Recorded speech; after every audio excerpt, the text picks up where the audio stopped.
everyone, welcome back to my low carb and keto cooking channel. My name is Gino. Well, it is playoff football time and you're going to need some great ideas for some appetizers for your football playoff watch parties.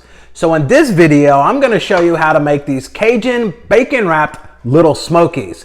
And I did it in the air fryer. So let's get into it and make these little Smokies wrapped in bacon.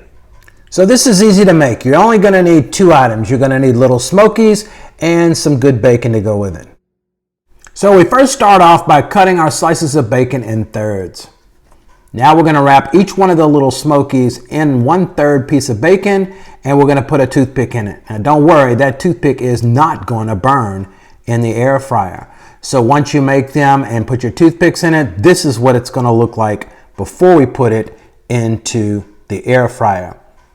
Now I'm going to add a little Cajun seasoning here for a little kick, and that makes a world of difference when it comes out of the air fryer. So let's get our air fryer ready. We're going to set it on 380 degrees for 10 minutes, and that should work out great. Well, this is how they turned out. Don't they look simply delicious?